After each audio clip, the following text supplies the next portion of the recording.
North American was contractor for both the S-2 stage and the Apollo Command and Service modules, key components of the lunar program. As the S-2 test stages began to be completed, North American's management of the project was characterized by NASA as out of control. Times would get even darker with the loss of the structure's dynamic test stage during a load test. General Sam Phillips was Apollo Program Director and visited North American to examine the problems. His report, known as the Phillips Report and issued on December 19, 1965, blasted North American's management of both programs. We sent people to the contractor, a number of people, not overflowing him with people, but just disciplines. And you had to go in and find out what the problem was to start with.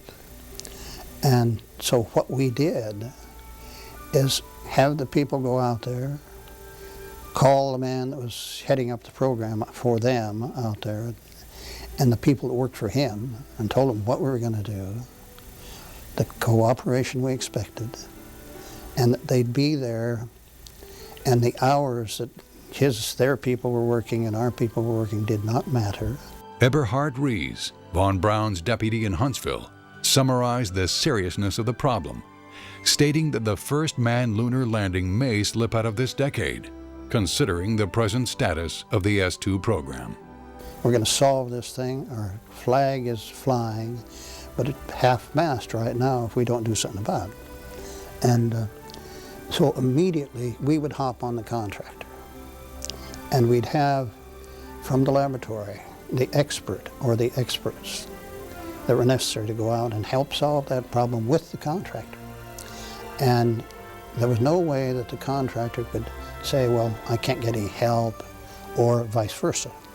And we don't want any arguments about its impingement back into the contract. We don't have time to argue about that. It did call for, and we fired, not just NASA people, but had the people that were there at the contractor fired also. And I guess I became fairly ruthless. Management was shaken up at North American, and the S-2 troubles were worked. But the tough times weren't over. On May 28, 1966, a second S-2 stage was lost when the hydrogen tank was pressurized beyond its design limits. 5 North American employees were injured. As flight stages were delivered, considerable rework had to be done on welds and stage components, and the S-2 became a pacing item in the development of the Saturn V. The third stage of the Saturn V, mounting one J-2 oxygen-hydrogen engine, had already been under development for some time as part of the Saturn 1B program. The stage placed the spacecraft into Earth orbit and restarted its engine later to attain a translunar trajectory. In this role, the stage required a sophisticated control system and a propellant management system, all of which were developed and tested on S-4B stages flown on the early Saturn vehicles. The development of the S-4B was not without its mishaps. On the 20th of January 1967, a flight stage exploded during testing due to a ruptured helium tank. Corrections were made to the tank specifications and testing methods, and no further S-4B problems occurred. Above the third stage rode the Saturn V instrument unit, the brains of the vehicle. The IU provided a stabilized platform for guidance control and a digital computer and data adapter. The unit monitored the trajectory and performance of the vehicle and controlled it through the final S-4B maneuvers after the spacecraft had separated. Built by IBM, the instrument unit brought the state-of-the-art to new levels in launch vehicle checkout, managing the vehicle's testing and interface with ground servicing equipment from assembly through flight.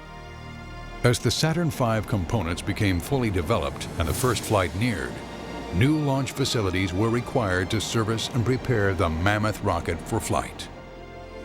Launch Complex 39 was constructed in Merritt Island, Florida, adjacent to Cape Canaveral, and consisted of 2 pads and a huge building in which to erect the rocket, called the VAB. After being erected, the rocket would move vertically to the launch pad for final checkout. In order to test the facilities for readiness, a facilities checkout vehicle was constructed. 500F was the same configuration of a real Saturn V rocket, designed to allow the launch crews adequate practice on launch preparations. The Saturn V facilities test vehicle rolled to the pad on May 25, 1966. It was the first look at what a vehicle to another world really looked like.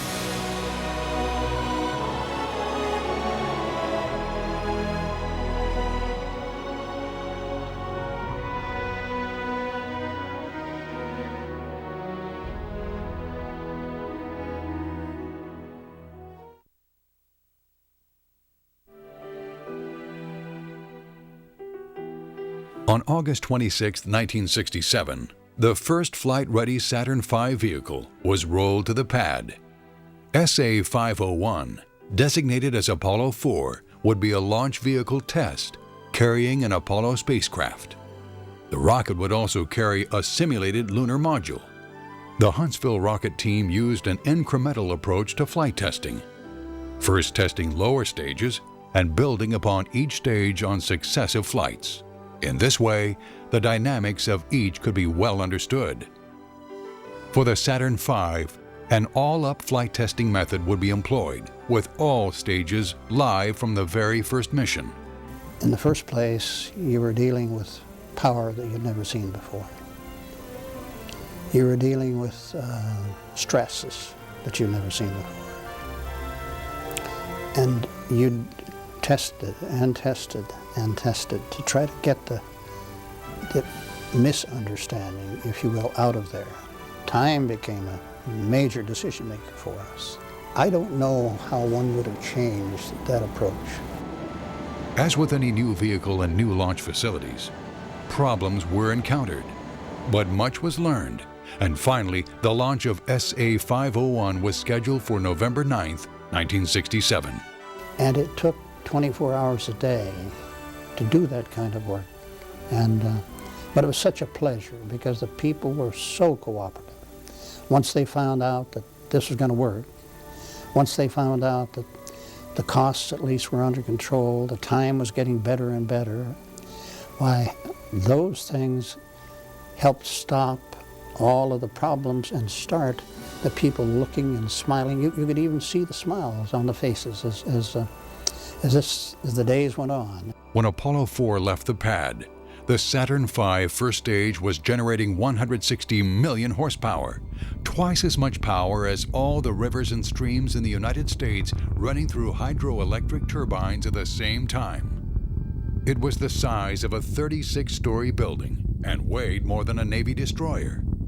The estimated cost of the Apollo 4 mission was $135 million for the rocket and $45 million for the spacecraft. The mission was a complete success. I went down for the launch and I was sitting next to Dr. Von Braun in the stands down there, you know, looking at the computers and everything else. And he said, "Jim, why don't we run outside here before the liftoff?" He said, I think you like it, and I know I'd like it. So we ran outside, and he said, "You're going to really enjoy this." And the first stage, of course, was lit off, and 7.5 million pounds of thrust were lit off at that time, and all the vibrations in the world were coming down on us. It felt like it was all coming down, in fact, the building. And it set up your heartbeat like you just never know. You've never felt anything like it before. You were in unison with the engines as they were going up. And so it was so perfect. We have ignition. All engines are running. We have liftoff. We have liftoff at 7 a.m. Eastern Standard Time. The tower has been cleared. The tower has been cleared. After the successful launch of Apollo 4, many who had doubts now believed man could get to the moon, until doubts returned on Apollo 6. Gosh, we were pretty darn sure of ourselves that we had a working mechanism here. And so you'd never believe it, but on the second one, we had 2 engines on the second stage flunked out on us. And as it turned out, we had a thing called Pogo. Launched on April 4th, 1968, trouble started right away. Pogo, a lengthwise oscillation of the vehicle, began during first stage flight, and the magnitude was alarming. The problem, coming 125 seconds into flight, lasted for less than 10 seconds. Then separation occurred normally, but after 4.5 minutes into the second stage burn, the number 2 engine began to fail. It lost thrust and shut down. Less than a second later, the number 3 engine shut off as well. Mark, 7 minutes 45 seconds. We have a preliminary report of a loss of 2 engines. This would be engines 2 and 3. However, our guidance is holding well and we're standing by. Having lost 40% of its thrust, the instrument unit steered the craft on a new trajectory. The third stage ignited properly and inserted the spacecraft into orbit. But the trouble wasn't over. The J-2 engine wouldn't restart. Salvaging the mission, the team used the service module engine to complete the program tests of the Apollo heat shield. Work began immediately to determine what went wrong. We had to solve that thing and solve it now. And we called 2 or 3 experts in the Pogo world, and we called a couple of other people, and we had help from all over the world trying to come in, and more help than we ever needed. But we had to solve that problem or we'd lost the schedule. Pogo had been encountered before. In fact, we had 2 people that had originally been with Titan for some long time. We brought in a couple of Air Force types too, because they were heading to Titan 1 and 2. And it was a match that we were able to work from and then find out what the problem was because of the number of engines you had and the reverberation and everything else. So it was one of those things one never expected, but it was the biggest problem we ever had in the Saturn V. And all of us said, we hope we never have another one like it, and we haven't. The J-2 engine failures, however, were from unknown causes, and some investigation was required. As it turns out, Engine 2 shut down due to a failed igniter line, which was a design failure discovered when the engine was subjected to vacuum chamber tests, the environment in which the engine performed. This cause was also traced to the failed third-stage restart. The shutdown of S2 Engine 3 was more simple, human error. When the command went to engine number 2, the signal actually was given to engine 3. Crossed wires were the cause. It worked. The fixes worked. And they worked in time so that we didn't lose a day in schedule. And but we had our, oh my days went from about 18 hours to about 22, I think. I'm not sure. My wife said, "Are you ever going to get any sleep?" one time. 2 flights of the Saturn V, one perfect and one troubled, and the time was at hand to put man aboard the moon rocket. 1968 was coming to an end, and a bold mission was at hand, to place 3 men aboard a Saturn V and launch them around the moon. In December would come the launch of Apollo 8. The mission of Apollo 8 was a compromise. With the lunar module behind schedule, what was the best mission to fly in the limited time remaining? A proposal was made to fly the Apollo spacecraft on a lunar orbit mission, to test the performance of the vehicle, develop communication at lunar distances, and take a step closer to the moonwalk goal. At 7 a.m. on December 21, 1968, Apollo 8 left the Kennedy Space Center on the way to the moon. 2, 1, all engines running. Launch commit. Hold up. Roger, clock. Just okay, flight, all engines. Clock starts, flight. Roger, clock. Hold down the conversation. Hold power! Copy, tower. Houston, copy. Flight, we're going the IP. Roger, Fido. Roger. Flight, we've lost the guard CT. They're switching. Yeah, clear. We lost all data? Get out and CP, that's switching machine. Okay, we still have good data then. And for all the people back on Earth, the crew of Apollo 8 has a message that we would like to send to you. Apollo 8 was an incredible adventure. And from the crew of Apollo 8, we close with good night, good luck, a Merry Christmas, and God bless all of you on the good Earth. And while obscured by the later moon landing, was an incredible achievement in its own right. The next two missions would creep closer to the landing goal. Apollo 9, launched on March 3, 1969, tested the lunar module in Earth orbit. And Apollo 10, launched May 18, 1969, was a dress rehearsal for the lunar landing. Then, on July 16, 1969, SA-506 propelled Apollo 11 into history, and the lunar landing goal was attained before the decade was out.